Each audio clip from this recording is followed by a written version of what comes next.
Coming up on Speedway Line Report Radio, presented to you by Shaler Acura of Manchester, Connecticut. Tonight, joining me and my co-host Ricky Rotondo and guest co-host John Jarush, auto racing journalist Bourcier will talk short track racing with us. We'll also speak with him about the passing of Maynard Troyer. From chasing classic cars, we'll check in with Wayne Carini to see what he's been up to. And we'll be taking your phone calls at 203-757-1320.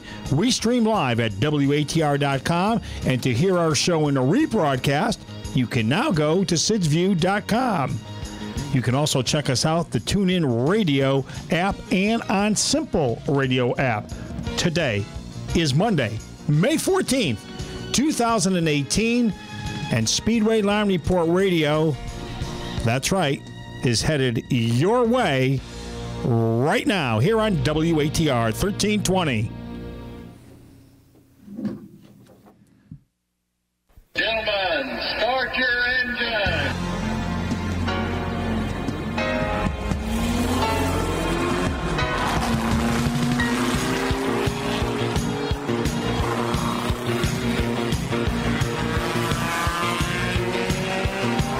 The green flag is in the air, and it's time for the Speedway Line Report, presented by Shaler Acura of Manchester, broadcasting from our WATR studios in Waterbury, Connecticut, and streaming live around the world. Now, here's your host. Hello, everybody, and welcome to this edition of Speedway Line Report Radio. Gary Danko here in our Waterbury studio at WATR 1320 AM, also streaming online at WATR.com.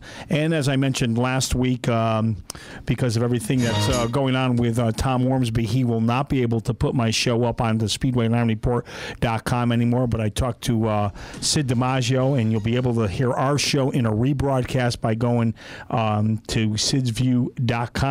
As I mentioned, you can also check us out, the TuneIn Radio app, along with the Simple Radio app.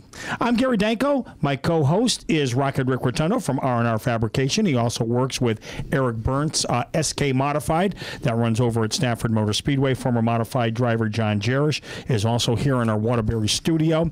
And in just a couple of minutes, we're going to talk to auto racing journalist Bones Bourcier. We'll get his take on short track racing, and we'll also get his thoughts on, of course, late last week, the passing of Maynard Troyer. I'm going to start, Ricky, with you quick. Keith Rocco, 3 for 3 over at Stafford Motor Speedway in their premier division in the SK Modifieds. And Eric Burnt comes home with a second-place finish. Good run for you guys. Yeah, we had a good car. It was a short-run car we had. We were good on the initial first 2 laps. We actually got by Keith twice. And in absolutely no time, he got right back by. So, but it was, it was good, clean racing, going back and forth a little bit. And Keith had the dominant car again, and they're hot right now. They're the one to beat. Okay, yeah. So, and of course, Stafford Motor Speedway back this coming Friday night with all of their divisions that compete on Friday nights, and also the Volante Modified Racing Series will also be in town as well. Yeah, and Keith's going to be driving Ted Anderson's car in that, not John Rafano's. Oh, okay. Yeah, I heard some rumblings about that. So we'll see how we know Keith knows how to get to the front. We'll see how he does in the Ted Anderson prepared car. And Anderson might be in Dare Stock this week. Oh, okay. Billy Anderson Jr., his daughter, Sammy. Oh, okay. They bought a Dare Stock, so she might be driving this weekend if they get the We'll car have ready. to stay tuned for that. John Jarush back in our Waterbury studio. John, glad to have you back here with us here on Speedway Line Report Radio. We're going to talk to a good friend of yours coming up a little bit later on, Wayne Carini from Chasing Classic Cars. But your show, which was scheduled actually the same weekend as the Sizzler on that Sunday, got rained out at the Berlin Fairgrounds. It's now been rescheduled for May 20th. Yes, it's this Sunday, 9 a.m. Hopefully the weather holds out. They're saying now that they're changing it from rain to maybe rain late or something, so that's good. And it's a good show, all charity. Wayne will be there. AJ from Chaz and AJ. And Scott Zippadelli, unfortunately, can't make it. They wrecked their primary truck a couple weeks ago, and he's been helping out in the shop trying to put the new truck together. So he, unfortunately, is not going to make it up, but he sent a bunch of stuff for the raffle, and we got a couple other things going with him, so we'll get that done. Very good. Speedway Line Report Radio is also being brought to you by J.M. Montesano Auto Body, Sign Pro, Jim's Lawn Care Service, Levine Auto and Truck Parts, Prestige Body Works, and Grotto Restaurant. We'll take our first commercial break. When we come back, Bones Bourcier will be all set and ready to go. In the market for a new or pre-owned Acura? There's only one place to go, Shaler Acura in Manchester. Shaler offers the area's best selection of new and certified pre-owned Acuras, combined with being Connecticut's only Acura dealer to earn the prestigious Acura Dealership of Distinction Award 18 times. At Shaler, we make owning an Acura easy. Shaler Acura, 345 Center Street in Manchester, or visit us on the web at www.shaleracura.com. There's nowhere else like Shaler Acura in Manchester. Shaler Acura is Connecticut's first Acura dealer. Whether it's an MDX or RDX sport utility, or a sport luxury sedan like the ILX or TLX, Shaler has what you're looking for. They also have the area's best selection of certified pre-owned Acuras in the area.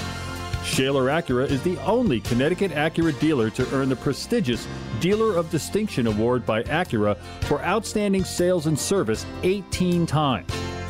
At Shaler, they make owning and driving an Acura easy. Visit their ultra-modern, newly renovated facility today. Shaler Acura, 345 Center Street, Manchester, exit 60 off I-84, or visit them on the web at www.shaleracura.com.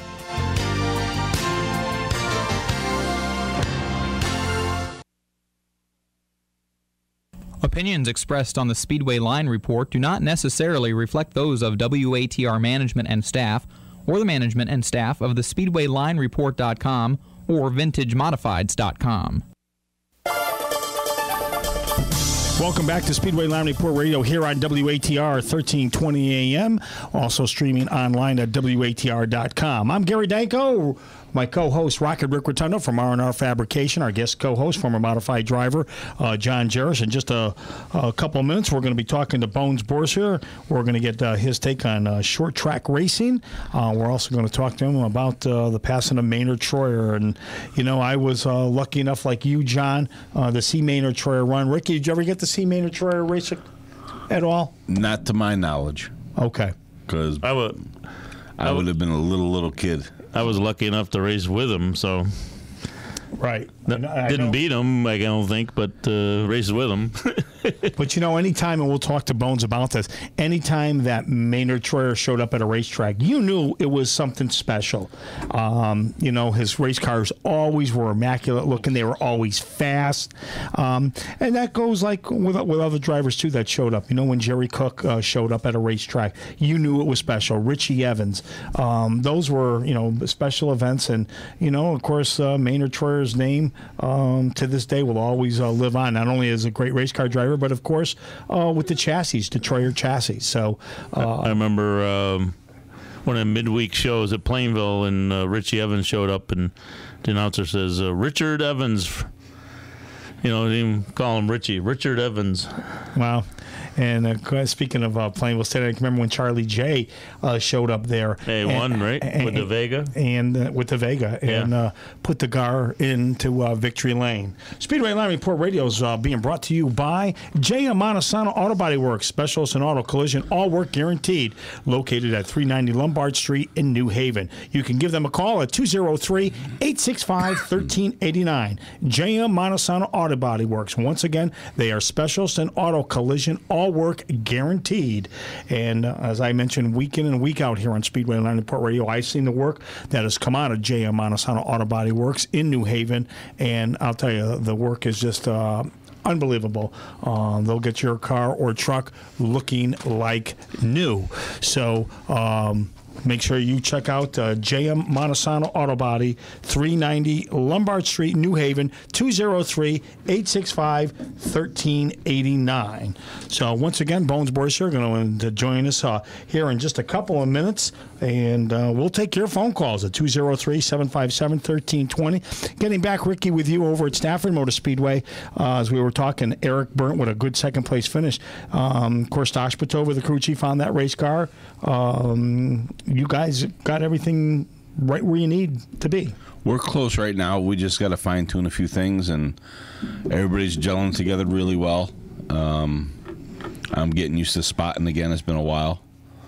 But I'm up there spotting, and they're down in the pit area. Eric's cousin's back on the team from, I don't know, he's been off for like 12 years or so. He's just been doing other things, and now he's back again, and we're starting to gel really well. But, I mean, there's a lot of good teams right now. I mean, Panic is, it looks like they're struggling a little bit, but I think they'll be coming around shortly. Ronnie Williams is good. And Chase Dowling just hasn't got too much of a break yet. So. Right. Speedway Line Report Radio is presented to you by Shaler Acura of Manchester, Connecticut. So if you are in the market for a new car, why don't you give the good folks at Shaler Acura a call? We're going to take a commercial break, and when we come back, Bones Bourcier will be all set to talk auto racing with us tonight here on Speedway Line Report Radio. We'll be back right after this. In the market for a new or pre-owned Acura? There's only one place to go, Shaler Acura in Manchester. Shaler offers the area's best selection of new and certified pre-owned Acuras, combined with being Connecticut's only Acura dealer to earn the prestigious Acura Dealership of Distinction Award 18 times.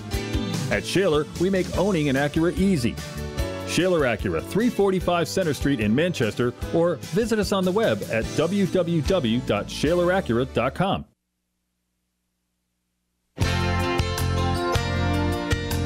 There's nowhere else like Shaler Acura in Manchester. Shaler Acura is Connecticut's first Acura dealer. Whether it's an MDX or RDX sport utility, or a sport luxury sedan like the ILX or TLX, Shaler has what you're looking for. They also have the area's best selection of certified pre-owned Acuras in the area.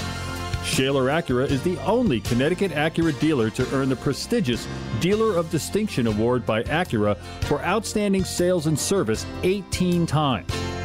At Shaler, they make owning and driving an Acura easy. Visit their ultra-modern, newly renovated facility today. Shaler Acura, 345 Center Street, Manchester, exit 60 off I-84, or visit them on the web at www.shaleracura.com.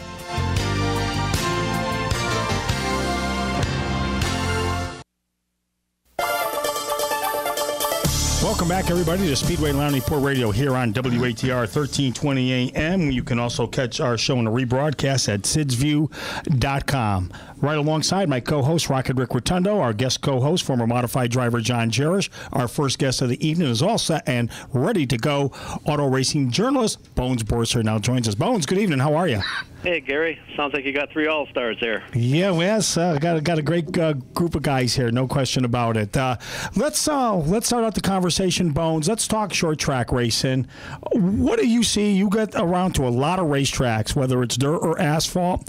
What are you seeing out there in regards to car count, fans, and everything that goes along with a good short track racing program?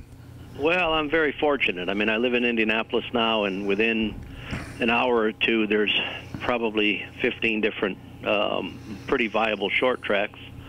And, you know, it reminds me a lot of New England in the 70s and early 80s, where you could go to the same track 3 nights a week, see the same guys every night. You know, it's easy to become a fan that way.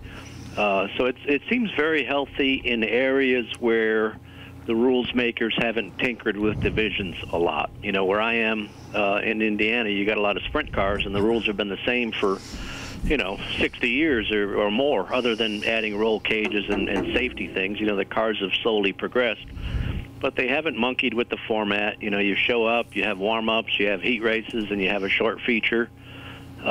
Whereas, you know, in New England, which, I mean, I'm from New England and I love it with all my heart still, but, you know, I think they've changed so many things as far as touring racing the average tour race, I think, is like 100, and if you added them all up and divided by the number of races, it's probably like 170 laps or something. And it's just not what we all grew up seeing. So I think there's been maybe a bit of a shift in certain areas. They've kind of forced fans to get used to new things, and I think it's taken a while in some areas, but New England's still obviously a pretty good hotbed for racing. Sure. Do you think that a lot of these racetracks have too many divisions, Bones? Yeah, absolutely. I mean, that's the other thing that I love. When I moved from Connecticut, it was 1995, and we were just kind of, or not 1997, I'm sorry. We were just getting into that era where, now you had 2 or 3 modified type classes, 2 or 3 pro stock looking type classes, street stocks, late models. You didn't know which was which. They were the same cars at different tracks but different division names. And then you were getting, really like a dare stock type entry level class.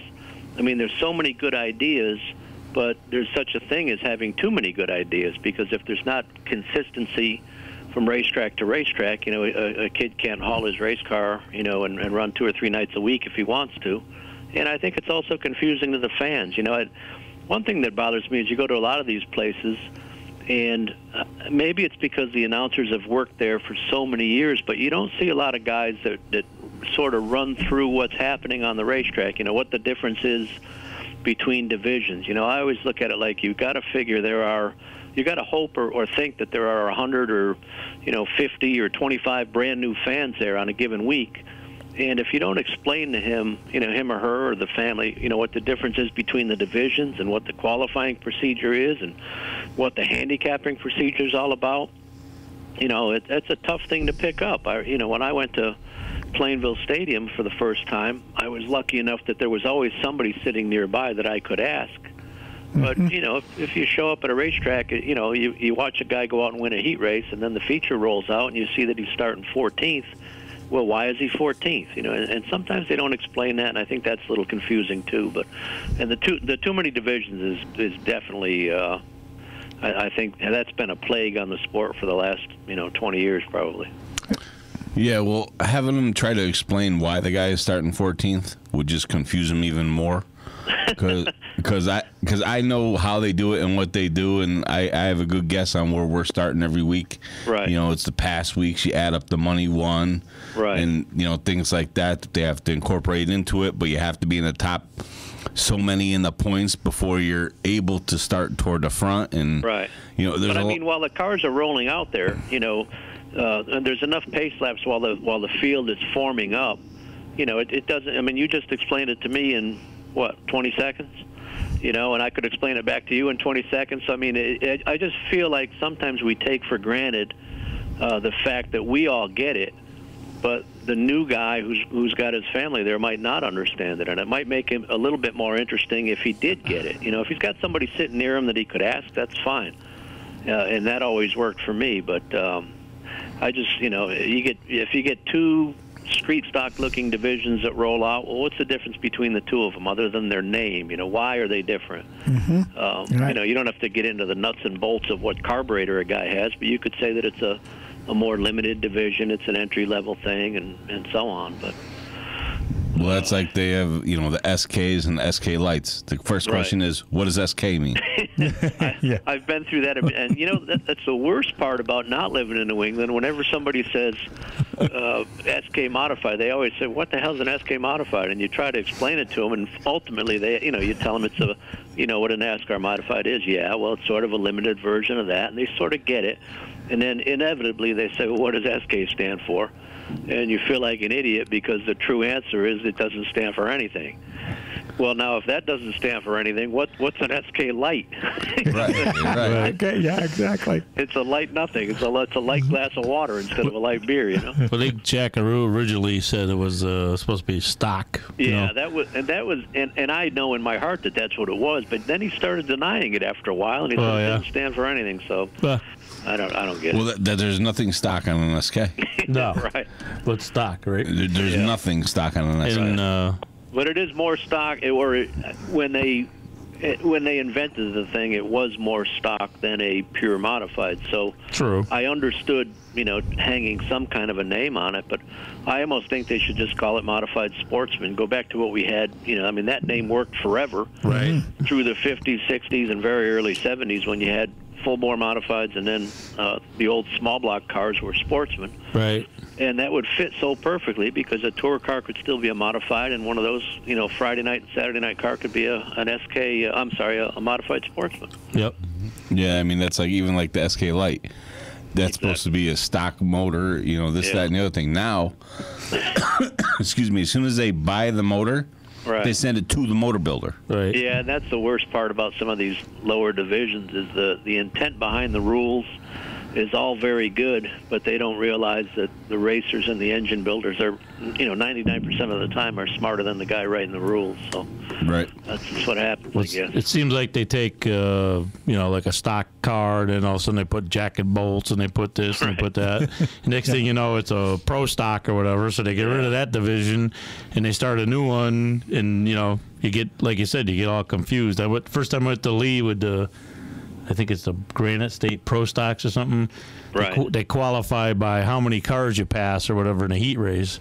Yeah. So if you start on a pole, I guess you're kind of screwed. You're not going nowhere. But. Well, yeah, just like Stafford's first race of the year, they called it you're going to get put into position on your pass ratio. Passing points, yeah. Yeah. So Keith passed 4 cars. We passed 4 cars. He started first. We started second because he was in the second heat. We were in the third heat. Right. Yeah. So he was second. But we if were you start on the outside. on a pole in a heat or something, who are you going to pass? Well, the other thing, John, is they had that system for years at the Chili Bowl midget race in Tulsa. Famous midget race, indoor race in January, and it works out really well. But the one thing that plagued everybody was they used that same system, and if you started on the front row, usually you were in big trouble. But then they figured after a while that they would give, instead of, let's say you started on the pole and won the race, instead of 0 passing points, they would automatically award you, I think, 2 or something. Oh, okay. If you were a front row starter, just because it was sort of unfair if you. Right. You can't pass anybody. Exactly.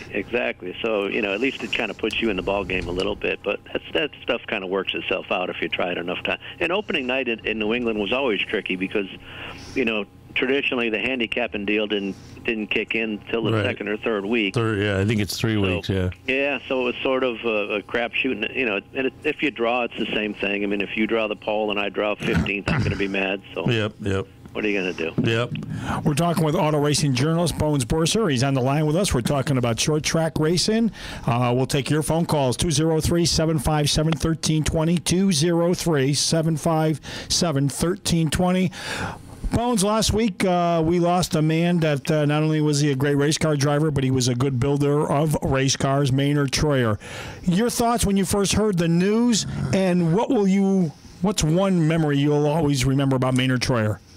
Oh boy, a whole host of memories keep coming back. I actually I had talked to Billy Colton, who runs Troyer race cars now and has run it for years, and I knew that Maynard was. I knew for a while that he was very sick and close to dying, and I think it's a measure of how big a presence he was. That even though I knew that when Billy called me again the other day when Maynard passed away, and when I heard it, it was like holy cow.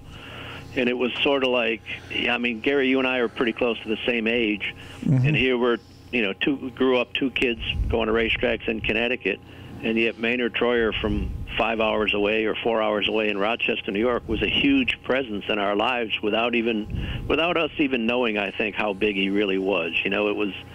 He used to roll into town and run, the Spring Sizzler at Stafford and sometimes the Ferraro 100 and the Fall Final. He probably didn't come to New England more than 5 or 6 times a year, but he was one of those guys. Richie Evans and Jerry Cook would show up for double pointers and things like that because they had to. They were chasing points.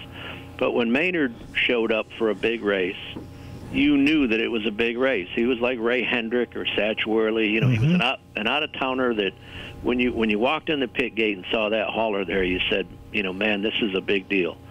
And, I mean, he retired in 1982, pretty much at the peak of his game. He was still winning a lot of races, but just having his name, still attached to the company. He built cars for a long time and then gradually sold the business to Billy Colton. But the fact that that name was still on the sticker, on the decal, it was just, he's always been there. He's always been kind of part of the furniture, so to speak. You're just used to his name being there. And when Colton called me the other day and told me, I said, I probably hadn't seen Maynard that I remember in probably 12 or 15 years. But yet, like I said, he's never really been too far away from the sport, even as he stepped away, because that legacy was still there with the chassis and the business. So he was a huge, three-time winner of the Sizzler, three Sizzlers in a row, Race of Champions winner. He won at Richmond. He won the Race of Champions actually at Trenton and Pocono. The last one at Trenton and the first one at Pocono. So he won at Oswego. Obviously, won all over New York. Just a huge set of footprints on the sport. And I think we're going to miss him more than we thought. Like I said, he hadn't been around for a while, but in a way, he never really left. No. Let's go to line number 1. Good evening. You're on Speedway Line Report Radio. How are you? Oh, hi, Gary. I was just wondering if you had a show last week or not. Yeah, we did. Yeah, we did have a show last week. We're on every Monday. We were actually off about 3 weeks ago or 2 weeks ago. But yes, we did. We were on last Monday night. Yes. Did Tom post it to the website? Yeah, no. Tom's got some health issues going on right now, so you're not going to be able to catch Speed. And I've been mentioning that probably the last couple of weeks here on Speedway Line Report Radio that Tom will not be able to do our show anymore. So you can go to. In a rebroadcast, you'll be able to hear the show, sidsview.com. Sidsview.com. Okay. Thanks very much. Yeah, we apologize for that. Let's back on with Bones. Bones, I can remember, when Maynard Troy would roll in, especially to Stafford Motor Speedway. It was a big deal to see, that race car, and the car was always gorgeous looking. I can remember Billy Taylor being his crew chief at that time, and these guys were all, in uniforms, like some other teams were as well. But you knew that they were professionals, and it was like, you heard that name Maynard Troy, and it was like, and then you couldn't wait to get at that time New England Speedway scene or one of the other trade papers, and you would say, geez, I actually saw this guy race. That was a big deal. Yeah, he was ahead of the curve on all that stuff, on the uniforms, on the manufacturing a 2x4 chassis. He was, I don't know that he was the very first guy to do it, but he was definitely the first guy to do it competitively, and have a real front-running car that was, an all-tubing car. And then he was, a huge name as a builder, the first guy to really legitimize that whole business. But you're right. When he drove those red Nagel Ford cars, and he would come to Stafford, basically just for the Sizzler and sometimes for the 200 at Stafford, that was a big thing. But then when he went to building his own cars and had that white Pinto in 1978, the offset car and all that, he showed up. He passed Jeff Bodine to win the Sizzler in a period when nobody was passing Jeff. Exactly. And then what I'll never forget about that year is, you knew he was going to be there for the Sizzler. He won the Sizzler. That was the second year in a row. And again, he won it the next year. But in that year of 78, he also rolled back into town for the Ferrara 100, which nobody really expected. And I remember that being huge. Like, wow, this guy came from Rochester, for the Ferrara 100 was a big race, but it was a Friday night deal. It wasn't a Sunday or a holiday deal. It was a very big but regular, it was a very big race for the Stafford regulars, let's say. And he showed up for that and won it again, over Jeff and Bugsy and Ronnie and Eddie and all the guys. Sure. So, that to me was just so impressive that he did that, because the Ferrara race back then, I'd have to look to figure out where he started, but that was traditionally, they used the handicapping format for that race.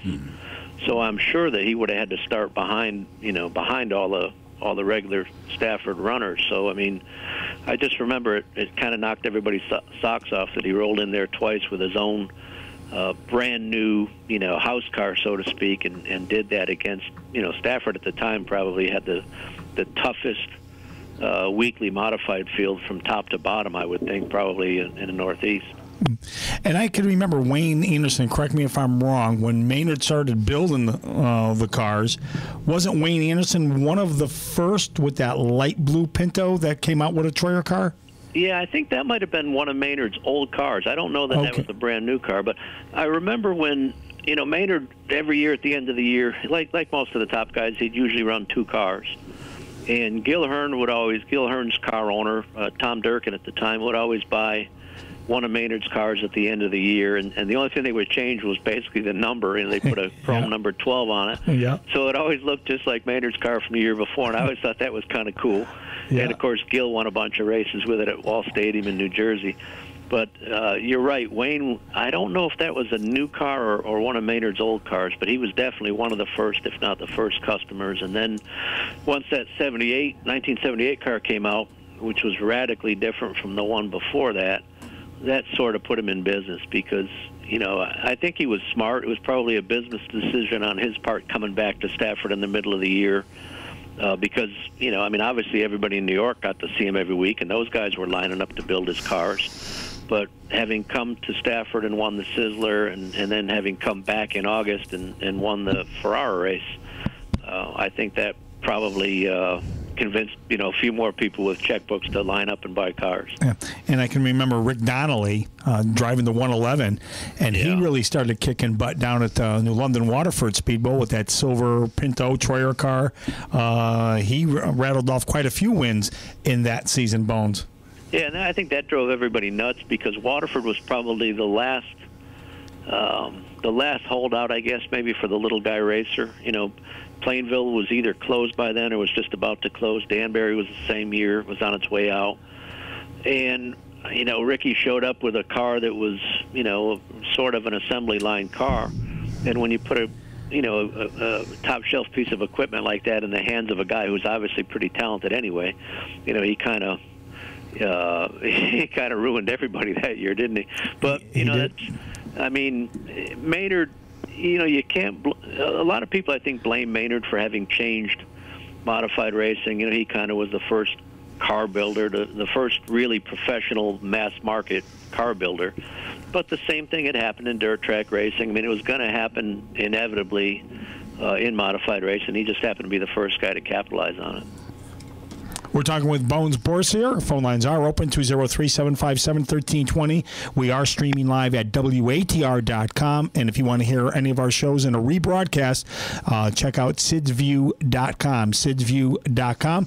We're going to take a commercial break. When we come back, we'll continue our conversation with Bones Bourcier. We'll be back right after this. There's nowhere else like Shaler Acura in Manchester. Shaler Acura is Connecticut's first Acura dealer.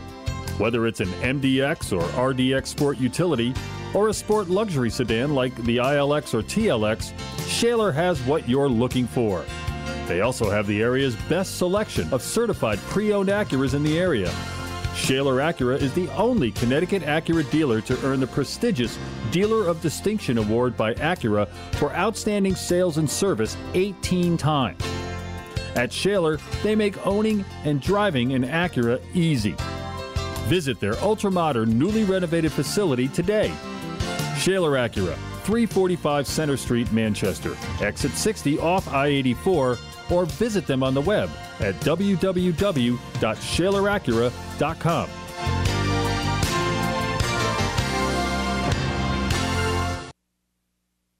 In the market for a new or pre-owned Acura?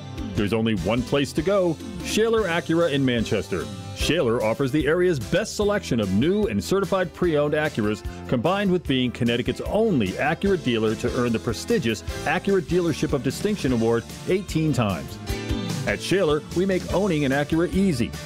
Shaler Acura, 345 Center Street in Manchester, or visit us on the web at www.shaleracura.com. Welcome back to Speedway Line Report Radio here on WATR 1320 AM, also streaming online at WATR.com, and you can listen to this show in a rebroadcast at SidsView.com. I'm Gary Danko. My co-host is Rocket Rick Rotondo. Our guest co-host, former modified driver John Jarush, coming up a little bit later on. We're going to talk to Wayne Carini from Chasing Classic Cars, but back on with Bones for a couple of minutes. And Bones, Yeah, Maynard Troyer, he was one of the first that started building cars, but you also had Raceworks at that time as well. Right, but I mean, Eddie Flemke was always a guy who would build a car, race a car, then sell it. For years he would sell the car he was racing, and then have to scramble and build a new one back in the coupe days. But I think Eddie, and then even with Eddie Jr. in the beginning when they had Raceworks, they were kind of content to build 3 or 4 cars over the winter and focus on Eddie Sr.'s own racing. Where Maynard, I think Maynard was the first guy that really said, I'm going to go at this assembly line style. And I think he probably looked at what, Ed Howe and different people had did with the, with the ASA type late models in the Midwest. And Bobby Allison had done the same thing down south, where they were, cranking out a dozen or 2 dozen cars every year, either in kit form or complete. And Maynard jumped on that. And it also happened to be right at the time when it almost became easier to just go buy a car than to build one. It was getting harder to find, junkyard frames and harder to keep that kind of a race car competitive, too. So I think a lot of people just ultimately said, even if the initial cost is higher, at least we're going to be in the ballpark with a competitive car. And it sort of took I was going to use probably a swear word, but the blank boxes, it eliminated all the blank box race cars which was a shame. But I mean, what it did was at least you could go to the racetrack and know that you were going to have a good ballpark setup, because you weren't going to be too far off chassis-wise from what the other fast guys were. And after that, it was up to, what engine you had and who the driver was and all that. But it definitely was a changing period in racing. And what about when Maynard used to go super speedway racing, along with Richie and others? Yeah, Maynard had the most beautiful cars, and I think you touched on it with the uniforms before. I don't know what it was with Maynard, but he definitely had some kind of a deep-seated pride. I think he always wanted his stuff to look good. He wanted his guys to dress right. His cars, the fit and finish on them were always good. Even if he got banged up, I mean, sometimes you'd see the guys who were chasing points like Richie or Cookie. If they got banged up, that car might have a primer rear fender for a couple of weeks. Well, Maynard, if he got banged up, he'd have that thing painted by the feature. He was incredible. And one thing somebody reminded me the other day, he was so far ahead of a lot of people technology-wise, and yet he dropped out of 8th grade. Wow. And people think of him as, one of the real engineering minds in the sport. Eddie Flemke was kind of a self-taught engineering type. Richie the same way. Jeff Bodine was sort of more into the book side, the textbook side of chassis technology. And I kind of assumed Maynard was for years, that he had obviously had some engineering classes or something. But I remember hearing way back then that he had dropped out of school somewhere along the way, and I was reminded the other day that it was 8th grade. He had a difficult childhood. He was born in Ohio, and the family moved to Florida pretty early, and it just wasn't the easiest way to grow up. But just, it's incredible to think that, he really had to have applied himself somewhere along the line to become that smart, even as race cars got into the offset deal and the coilovers and the 3-link suspensions, stuff that was pretty scientific. He was right on top of all that, and you just, how the heck did that guy do it? He must have been, as hard a worker as he was smart. Yeah. Bones, I want to thank you for your time tonight on this edition of Speedway Line Report Radio. It's always great talking short track racing with you. I wish we had spend a little bit more time with you, but our next guest is right around the corner. But look forward to catching up with you at a short track race here very soon. Sounds good, guys. Have fun tonight. All right, thanks. Bones Bourcier joining us tonight on this edition of Speedway Line Report Radio. The show also being brought to you by Jim's Lawn Care Service, Maintenance and Lawn Care. It's Jim's Lawn Service out of Cheshire, Connecticut, 203-272-2054 for Jim's Lawn Care Service out of Cheshire. Maintenance and Lawn Care, it's Jim's Lawn Service. We'll take a commercial break. When we come back, Wayne Carini, he's up next. There's nowhere else like Shaler Acura in Manchester. Shaler Acura is Connecticut's first Acura dealer. Whether it's an MDX or RDX sport utility, or a sport luxury sedan like the ILX or TLX, Shaler has what you're looking for. They also have the area's best selection of certified pre-owned Acuras in the area. Shaler Acura is the only Connecticut Acura dealer to earn the prestigious Dealer of Distinction Award by Acura for outstanding sales and service 18 times.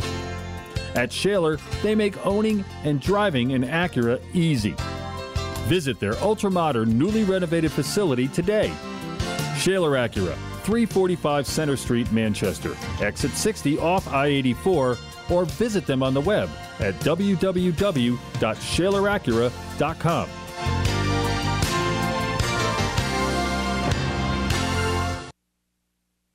In the market for a new or pre-owned Acura? There's only one place to go, Shaler Acura in Manchester. Shaler offers the area's best selection of new and certified pre-owned Acuras, combined with being Connecticut's only Acura dealer to earn the prestigious Acura Dealership of Distinction Award 18 times. At Shaler, we make owning an Acura easy.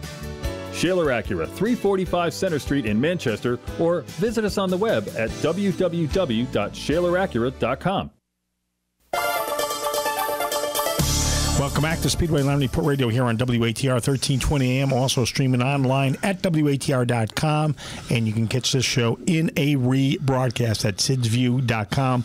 I don't know when Sids will get our shows up. It'll probably be, if not later tonight, probably tomorrow, but we appreciate everything that Sid DiMaggio is going to do for us here for the remainder of the season here on Speedway Line Report Radio. Our next guest is all set and ready to go. Wayne Carini from Chasing Classic Cars now joins us. Wayne, good evening. How are you? Great. How are you? Doing well. Of course, my co-host is Ricky Rotondo, our guest co-host, a gentleman you know well, John Jarush, former modified driver, of course, president of the Summer Nights Car Club. John? He's got his hands in everything. He certainly does. Yeah, too much. I don't have enough hands. I don't have enough hands. I think it's a problem. Yeah, so, you're a good guy, John. You got a busy weekend coming. You got Klingberg on Saturday, Wagons and Woodies. I hear you're bringing like 3 Woodies. Yeah, we're bringing a bunch of Woodies, as many drivers as we have available. We have like 5 Woodies we can bring, so hopefully we'll find enough drivers to drive them all. I'll volunteer for one if you need one. You bet. You bet. You got the hot rod Woody, the 41. All right. We'll do the details later, but then Sunday you're really busy. You got 2 shows. You got the the Summer Night Show is very special to me. Thank you for in the Summer Nights for doing everything you do for different charities. My charity is autism, and we have the Families Connecticut charity that you guys are going to make a donation to. So I really appreciate all you guys do for that charity. And then we auction a bunch of stuff off, and it's a great event. A lot of people turn out for it, and I hope the weather's going to cooperate. Yeah, the changing the forecast I saw this afternoon. They're going to say it's going to rain late now or something, and all day Saturday. So it's going to hurt Klingberg, but Mark's going to make a call on Friday. So. Yeah, I don't think it's going to. I think it's going to be absolutely beautiful, 75 degrees and sunshine. There you go. That's the way to look at it. You bet, positive. So we're interrupting your lawn cutting? Yeah, well, I just finished a few minutes ago. I mean, I could keep going. It never stops. Yep. But, I stopped about 6:15 to be prepared for this interview. How many hours that take? It takes about 3 hours a night, like 4 nights a week. So, but it's very enjoyable. I get in the tractor. I turn off the cell phone. I'm on the radio, and I just mow, and I look at nature, and it's a wonderful thing. I love it. Is that the biggest Kubota to make, or what? No, not the biggest, but it fits this job perfectly. Yeah, perfectly. Yeah, you bet. So, and I'll be also on Sunday. I'll be over at Randy's Worcester Street Pizza for the Mattel Hot Wheels anniversary show. So Mattel Hot Wheels are going to be 50 years old. It's hard to predict that.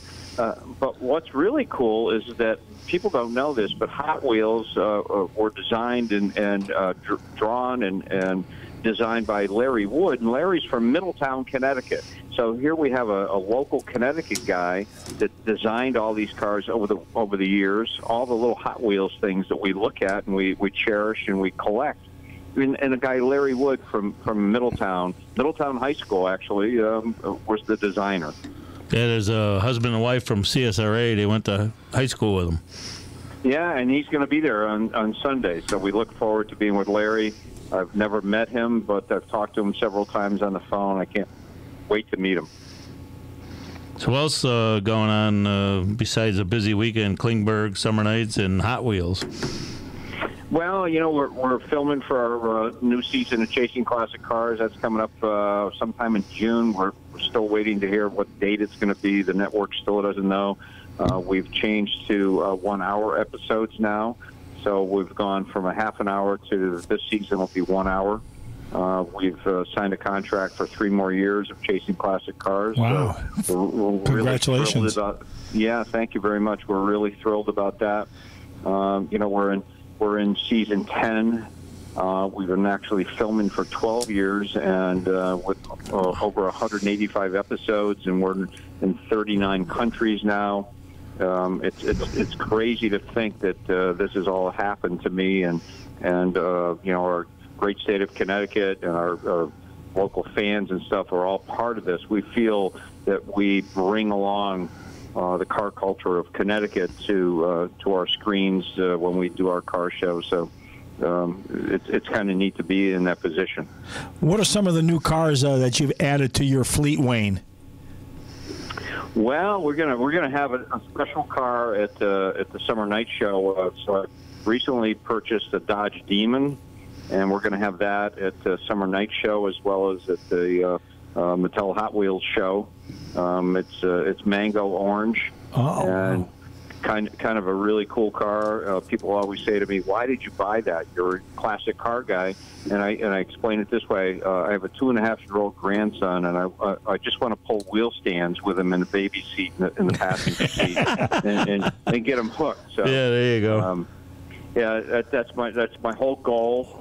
After that, I'll park it in the garage and drive it every once in a while. But I just love my cousin taught me something years ago. He says they've never made a car with enough horsepower.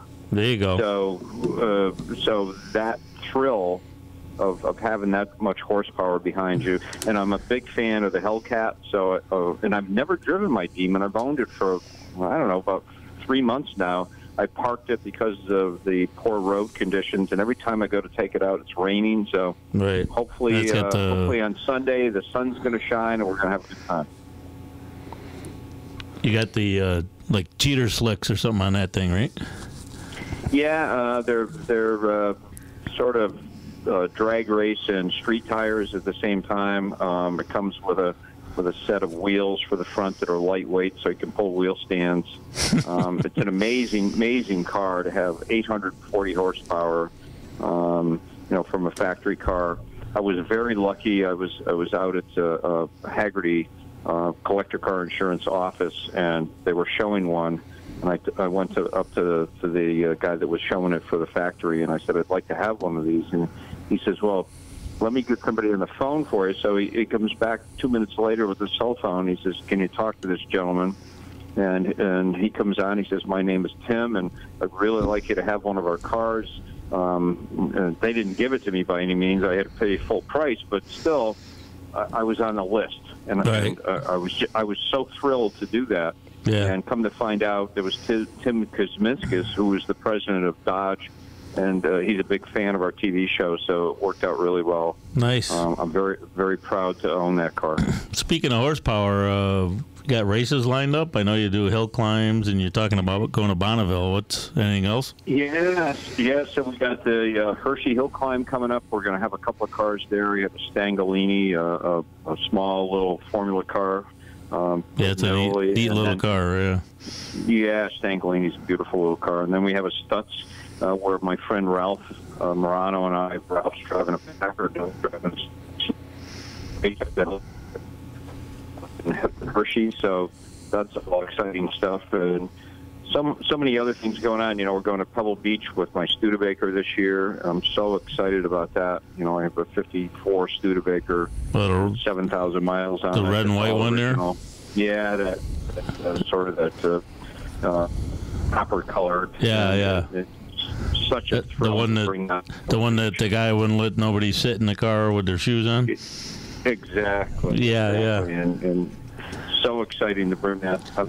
And we have exciting things. The first episode's going to be about a Porsche find that I found down in Georgia.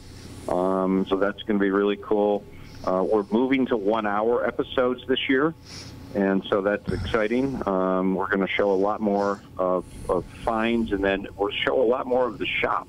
Where the shop in Portland, we're going to restore cars and show the restoration process. We have a Bugatti going to Pebble Beach this year. Everybody loves Roger, so you got to make sure he's on there. Yeah, well, Roger's a piece of work, that's for sure. But we'll see if we can see him in the up and coming episodes. Okay, cool. Ricky, I know you got a couple questions. Well, it wasn't a question; it was just something that related to. He said horsepower with a car. They said they never made enough horsepower for the car, and it related to me some because I've never met a driver for a race car that said they had enough horsepower. Right, that's for sure. Well, that's true. You go for your first run, and then you go, okay, so what's next? I mean, and it's very exciting. I'm very fortunate to know a lot of race drivers. One of the race drivers that I always remember meeting for the first time was Don Perdome. And Don and I are very good friends now, and it's so exciting. We got some raffle stuff from Ray Abraham. I'm sure that your name came up in that conversation. Ray's such a great guy. I was sitting in my office one day, and I looked out in my showroom, and I go, "Oh my God, that's Ray Abraham standing in my showroom," and we've become very, very close friends. His wife Erin is such a great driver, and absolutely, she's such a great person coming from Massachusetts. So it's kind of cool how it all comes. And Wayne Carini on the line with us having some cell phone problems. Wayne, can you still hear us? Okay. I can hear you fine. Okay, yeah, you were cutting in and out there. But, Wayne, we want to thank you for spending some time with us on this edition of Speedway Line Report Radio. We got about a minute and a half left here on Speedway Line Report Radio. I know you got a big weekend coming up. It's always great bringing you on the show, talking about what's new and exciting with Chasing Classic Cars. You said you're going to be it's going to be an hour-long show now. You got some new cars to your fleet. Once again, always great having you on, and we'll look forward to bringing you back on probably in a couple of months here on Speedway Line Report Radio. Thank you for having me. And make sure you go to all the car shows this weekend. The weather's going to be great. Absolutely. Thank you. Wayne Carini from Chasing Classic Cars with us on this edition of Speedway Line Report Radio. Don't forget, you got the Volante Modified Racing Series at Stafford Motor Speedway on Friday night. The Super Modifieds will be at the Monadnock Speedway on Saturday night. You'll want to take a look at the Super Modifieds, watch them race around the Monadnock Speedway this coming Saturday night. Speedway Line Report Radio is presented to you by Shaler Acura of Manchester, Connecticut, and also being brought to you by J.M. Montesano Auto Body, Sign Pro, Jim's Lawn Care Service, Levine Auto and Truck Parts, Prestige Body Works, and Grotto Restaurant. For Steve Noxon, my co-host, Rocket Rick Rotondo, and of course my guest co-host John Jarush, former modified driver. We want to thank our guests tonight, Bones Bourcier and Wayne Carini, who were a part of this show, and we also want a big get well wishes going out to Tom Ormsby out in Lecanto, Florida, who puts Normie over the last many years, puts my show up on the SpeedwayLineReport.com. But once again, if you're looking for this show in a rebroadcast, you need to go to SidsView.com. SidsView.com. But we are live with you every Monday night, WATR 1320 AM and WATR.com. So for all of us, I'm Gary Danko. We'll talk to you next Monday night at 6 p.m. The preceding has been a GMD production. Don't forget to listen to Gary next Monday night for more auto racing news on the Speedway Line Report. And in case you didn't catch the entire program tonight, check the archive shows at SpeedwayLineReport.com.